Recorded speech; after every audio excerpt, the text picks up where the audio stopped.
Kita juga telah buka ruang kepada warga emas dan juga penduduk Malaysia yang mempunyai comorbidity yang berisiko tinggi seperti mana yang saya sebutkan tadi untuk menerima dos penggalak kedua. Setakat 7 Julai, seramai 151,018 individu telah mendapat dos penggalak kedua vaksin COVID-19, iaitu 6.06% daripada mereka yang layak. Jadi jumlah yang layak tetapi yang memilih untuk tidak mengambil booster dos yang kedua adalah seramai 2,339,792, 93%. Jadi bagi golongan ini, bila dah sampai jarak masa 4, sekurang-kurangnya 4 bulan selepas dos penggalak yang pertama, bolehlah mendapat dos penggalak yang kedua. Ya.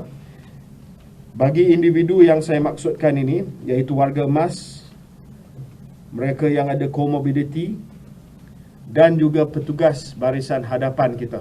Ini juga termasuk dalam golongan yang kita menawarkan dos penggalak yang kedua.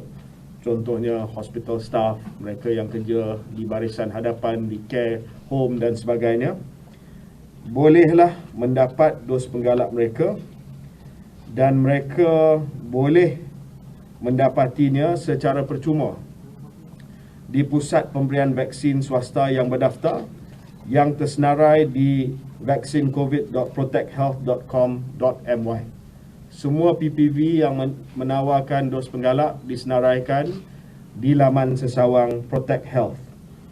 Orang ramai disarankan untuk menghubungi PPV tersebut sebelum pergi ke PPV. Ada nombor telefon yang disenaraikan di situ. Selain itu, individu yang berumur 60 tahun dan ke atas boleh membuat janji temu melalui pautan tempahan di dalam aplikasi MySejahtera. Untuk warga emas, kita dah push dia punya link. Boleh buka, ada link di MySejahtera. Ramai yang tanya kenapa tak boleh buat appointment, sebab mereka yang tanya ni adalah bawah usia 60 tahun. Kita hanya push appointment kepada 60 tahun dan ke atas. Cuma minggu depan kita juga akan push appointment kepada semua yang ada comorbidity. Semua yang telah mengisi mereka ada masalah penyakit kronik dalam MySejahtera 18 tahun ke atas akan dapat pautan temu janji dalam MySejahtera pada minggu depan untuk mendapatkan booster dos yang kedua, iaitu dos yang keempat.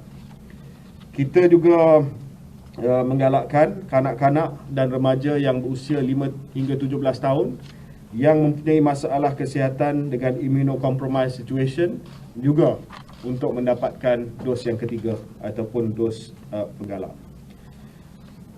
Buat masa ini, Jawatan Kerja Teknikal untuk vaksinasi sedang memperhalusi sama ada kita akan menyarankan dos penggalak yang kedua kepada golongan yang tiada masalah kesihatan berusia 60 tahun ke bawah. Ya. Ini kita akan umumkan dalam tempoh masa seminggu 2 selepas kita melihat kepada maklumat secara terperinci. Berkenaan dengan vaksinasi bagi kanak-kanak usia bawah 5 tahun, kumpulan jawatankuasa teknikal kita masih lagi berpendapat bahawa tidak disyorkan.